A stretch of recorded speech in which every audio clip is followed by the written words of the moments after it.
Hi,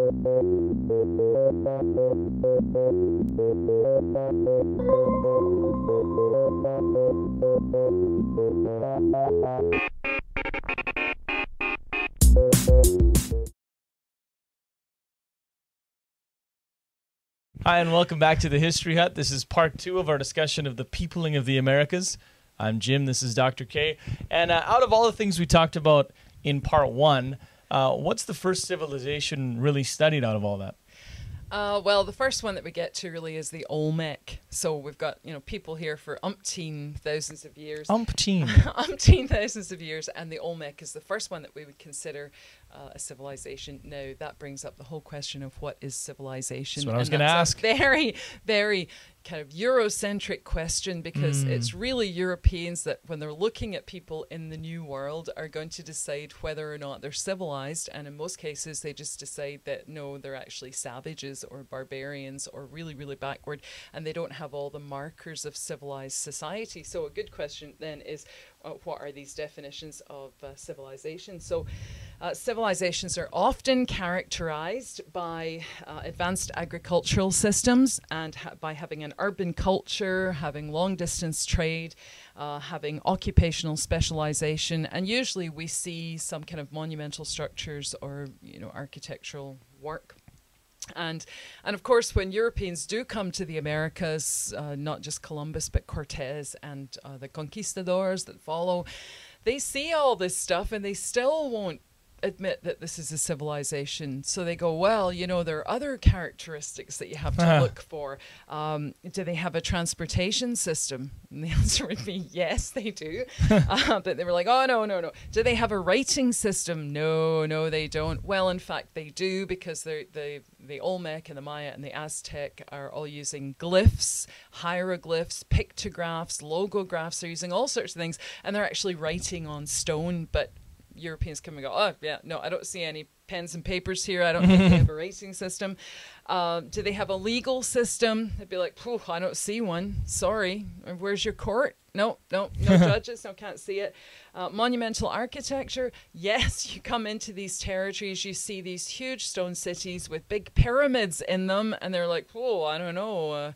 No, they couldn't have done that. So there's the other, it must have been somebody else. It must have been other Europeans here first. Or if you're someone like Eric von Daniken, Chariot of the Gods, aliens must have landed and shown them how to do this. And, so they couldn't have done it all by themselves. Sophisticated maths. Well, they look at their math system and they go, that's not maths. It's a bunch of dots and lines. That's not mathematics. No, they don't have a mathematics system. Astronomy. Well, remember what we've said about Europeans looking up into the night sky. We're at the center of the universe. Everything's revolving around us. Yeah, because we've got the right answers. So they look at these guys and they go, whoa, they're looking at the sun and the moon. They seem to think there's things moving in the night sky. That's not really astronomy at all. The use of metallurgy and heating of metals and the changing of metals into other things. Like, yeah, maybe, but not. You need all these things to have a civilization. So what we actually see in the New World, in all the different bits of it, especially in Central and South America, or Mesoamerica, as they often call it. We do actually see all these markers of civilization, but it's not until the modern period really that we accept them.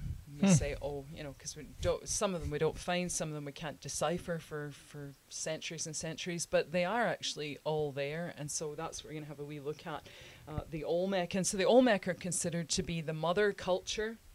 And they're considered to be the mother culture because a lot of the things that you see with them will be continued on through the Maya and the Toltec and the Aztec, in the same way that some of the things that you see in, say, Chavin culture will be continued on all the way through the Chimu and the Inca later on. So it's kind of continuation, everybody building on what's gone before. So the heyday of Olmec civilization is about 1200 BC to about 400 AD. The heartland of Olmec territory is from Veracruz to Tabasco.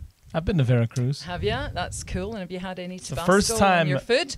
I have. Yeah. It's the first time I've been able to say that in the whole history hut. That's so nice. Oh, yeah. That's so nice. Were you on a field trip with somebody? Yeah, with your friend. Yeah, I was on a with field your friend trip. Mel. Yeah, you were on a field trip. Well, you were right in the heart of Olmec country, so I hope you appreciated that. When you were I there. could sense it. You can absolutely feel it. So the Olmec society begins, of course, as an egalitarian farming society, but it soon becomes highly complex, and they have got a government system. They have large public buildings. They have an agricultural system. They have a writing system. They have this massive these massive sculptures, and they're giant heads that sometimes stand, like 10 feet tall. They weigh between 10 and 24 tons. They're massive, just a big kind of baby face on the head. And so there's all sorts of speculation about what those are. They're affectionately referred to as the fat boys. So you get these all over the place, and some of them are found with the face, or were found with faces down and the faces defaced, kind of all rubbed out, but really quite interesting. We know that they had kings. We know that the emphasis in terms of religion was on the sun, quite naturally, and they had temples that were aligned with the equinoxes, in like the March equinox, and then the summer and winter solstices. So the line of the sun coming up through buildings, so that you could see it quite clearly. And I have seen some of those. They played a thing called the sacred ball game, which you might be interested in. I know we have a hacky sack upstairs, so it's kind of like a hacky sack for life, though, because there's two different versions. One looks like maybe handball, played on a cement court, and so play with this rubber ball. And the other one, it looks like kind of a hacky sack. You keep it up and play it off your hip and off the wall. And so you would play somebody else, and if they needed sacrifices for the gods, whoever lost would be sacrificed. So you'd have to, if your friend just kind of came up and said, hey, you want to play a game of ball? Say no. Be like, no, I don't think Not so. really? Not till I've practiced a bit more. What's the sacrifice count at? Good? Yeah, it's a good month. It's the end of the month. So they've already got everybody, or should I start at the beginning? So they had human sacrifice, of course, to the gods, and great artists as well. They made beautiful mosaics. Again, this is where Google is important. You can go and Google things. Beautiful mosaics from turquoise and other colored stones. They used green stone as well. And they had a really extensive trade network. They traded to hundreds of kilometers away for volcanic stone and for metals. And again, for the green stones, the jadeite was very popular. Jadeite, serpentine, which is beautiful, and green quartz. These are found as far away as about 1,000 kilometers. So extensive trade to get these. And they brought in obsidian, which is the sharpest volcanic glass, the sharpest cutting edge known to man, even to this very day. And that came from about 300 kilometers away. And it seems as though for the Olmec and then the civilizations that follow, control of the obsidian trade and control of jadeite is actually very important. So whoever kind of controls that gets to, rule. They use glyphs to represent repeat or annual events. And then they moved from glyphs to logographs, and that's line drawings that usually represent a single idea. So they moved from that. And they actually had a kind of a printing press. So it was a roller stamp, so they could ink that, and you could put it on skin or cloth or paper. So very sophisticated. And they have the calendar, of course, and this is something that we'll see in the subsequent civilizations. They have a 260-day calendar with 13 number days and 20 name days, and this would be used by the Maya and the Aztecs as well. The capital of the Olmec was La Venta, and that's in modern-day Tabasco, and occupied maybe as far back as about 1700 BC, but as I said, the heyday is about 1200 BC. So at La Venta, the town, the city is about just under 500 acres big, and I'm sure that you know how big that is. I have no concept of acres at all. I'm a city girl, so I was like, okay, it's a city, that's fine. Earthen and adobe structures. They didn't have a lot of access to stone. Remember, they had to travel quite a distance to get it, so very few stone buildings, although I'm sure that if it had been a geographic possibility, they'd probably have built in stone. And one of the amazing things in La Venta is a mosaic of it's made of this stone serpentine, and it's 400 shaped blocks. And when I was at the British Museum in London, I managed to buy a little video, and it was from their American collection.